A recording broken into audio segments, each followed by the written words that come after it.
Hello, and welcome to the first installment of Bayside Updates. I'm Otter. And I'm Emily. We got a lot to talk about tonight. Indeed we do. There are some major festivals coming up this month that have some of the best bass DJs coming to town. I'm very excited to be talking about them later, as well as we have a local DJ and producer coming to talk to us about what he does by the name of Treyis. Yes, but first, I want to hear about Saturday night. I'm sure you do. Saturday was crazy at Aspen Manor. People were getting so wild, the place was packed, people were drunk, dancing, going nuts to the one, the only Valentino Khan. You may not know his name, but you definitely know his song, Deep Down Low. Deep down low, deep. Yeah, I think we all remember how that one goes, especially if you're at Paradiso this year, because I'm pretty sure everybody dropped it. I'm pretty sure you're right, at least that's how it was for me. But hey, Emily, I actually got some footage from his show last week. Would you like to check it out? Oh, yeah. All right.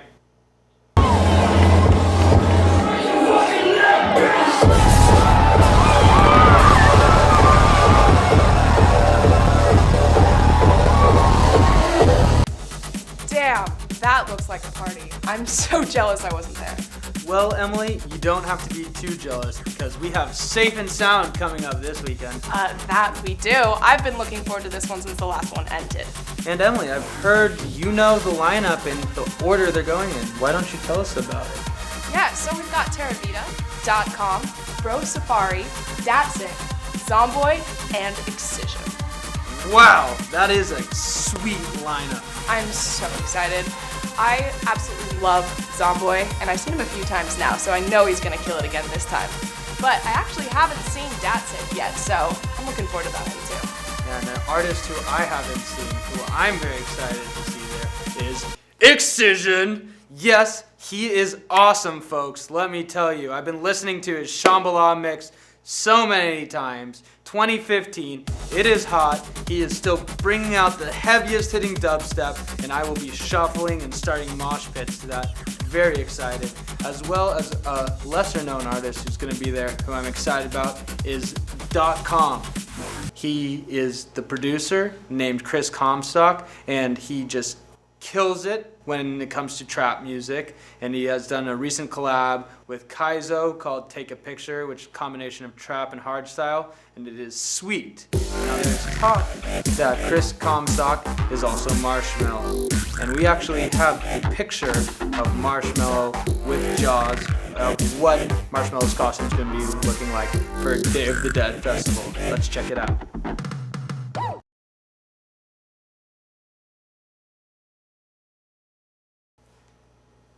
That is an awesome costume. Speaking of costumes, Otter, what is that fucking beard? Well, great question, Emily. First off, dollar in the swear jar, but we'll do that later. You're not supposed to. Tisk tisk. I had to. You know, it happens. Anyways, we are going to be talking about Freaknight, so I thought, might as well get a little dressed up. Anyways, let's look at some of the bass artists from night one.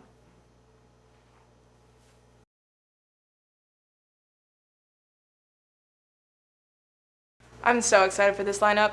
Me too. And you know, Otter, I owe you an apology. This beard is actually pretty awesome. I know, right? Yeah, I might wear it on night one. And on night one, I'm excited to see Laxx and Skism back to back.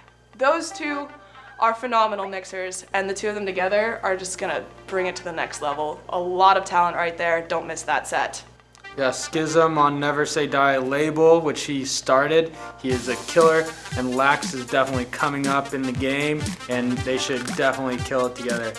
Who I'm very excited for is the king of Halloween, the one, the only Figure.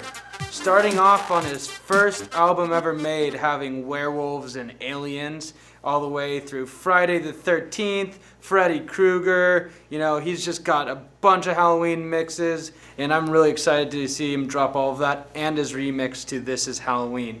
Another artist who's coming night one, Troyboi. He was supposed to play at Q a while back, but due to visa issues was not able to make it. So I'm happy you finally made it out to Seattle for Freaknight, and I will see you there. Now, let's take a look at the artists who are bass on the second night.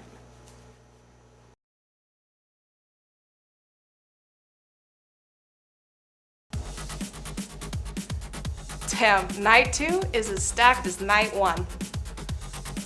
That is ridiculous. I'm excited to see NGHTMRE personally because I've been listening to his Diplo and Friends mix on repeat. If you don't know who NGHTMRE is, you should check out that mix because it'll show just exactly what he's capable of. Well, I definitely need to check out that mix because I saw him at Foundation, and after that mix that he played there, mainly of R.L. Grimes songs, I became a little bit of a hater. And I love his music, so I'll give him another shot though. You should. And if you saw him at Foundation, feel free to comment on what you thought of that set.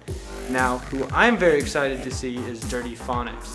They span over all genres of bass music, mainly known for their drum and bass, but I saw them at Electric Zoo and they did not disappoint. They hit the D&B, they hit the dubstep, they did the trap, and they did hardstyle, and it was one of the best shows I saw at Electric Zoo. I loved it, I loved them.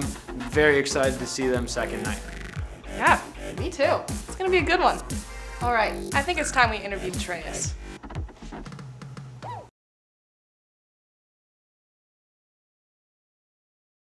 Now let's welcome Treyis to the show. Hey. Hey, thanks for coming on. Yeah, thanks for having me. Yeah, of course. So, Treyis is a resident DJ at Foundation Nightclub. You can catch him on a Wednesday night, and he should be around playing a show pretty soon here. Yeah, so how have you been? Good, thanks. You've had some pretty big shows lately. Yeah, a couple big ones. Yeah, Bumbershoot. Yep. Most recent. Did Bumbershoot, did Paradiso. If you want to go all the way back to last year, like Resolution, but I mean, hey, it's worth mentioning. yeah, that's more than a few months ago. But Yeah. So how was Bumbershoot? Bumbershoot was pretty crazy. I've actually never been to Bumbershoot before, so that was my first experience of the festival itself, which was really cool. I actually enjoyed it a lot. The stage I was on was called the Silent Disco. So how that worked was there was the backlighting, the visuals and all that, and the stage and everything was like you would expect, but there's no speakers, no booth monitors, no speakers facing the crowd, nothing, which kind of sounds weird, right? Yeah. So there were 2 DJs on stage. It was myself and a guy named Riley Del Fiero, and the audience got a pair of headphones when they walk in. And how that works is our mixers were set up so if you tuned into one channel on the headphones, you would hear my set, and if you tuned it to the other, you would hear his. So it was cool. You had options to listen to different styles of music. So you could hear, when you take your headphones off, you can't hear anything except for like the stomping and the clapping off beat and the horrible singing. Wow, sounds like fun. But I'm not a vocalist myself, so I can't back that up. And it's just interesting. Yeah, it sounds like a different playing experience. Like, I've never done anything like it. yeah, was it more challenging than playing a normal set? A little bit, yeah, Yeah? because you're used to having the booth monitors right next to you. Right. So doing the mixing entirely in headphone with cues and the master gain itself, it was interesting. Yeah. Sounds wild. I wanna hear about, different. Yeah, yeah. I want to hear about Paradiso though. I'm sure you met some pretty awesome people. Paradiso was pretty cool. Yeah. Really hot, but really cool. So I got booked to do Paradiso. My set was on Saturday, and got to be backstage for the first time. This is the 4th time I've been there. I've been there since the first year, but my first time playing. So it was a different approach for me, being able to see everything behind the works, you know, everybody working and all the artists and such. So Friday was really cool because I got to see what that was all about, and got to meet some of the artists. One of the first guys I met was Haywire. He actually just did his set, and then I caught him as he walked off and just talked to him for a good 15 minutes. That's really awesome. Cool guy. I'm a and fan of his. bumped into Pegboard Nerds, which ended up having us hang out for 5 hours or something like that, and they were such cool guys.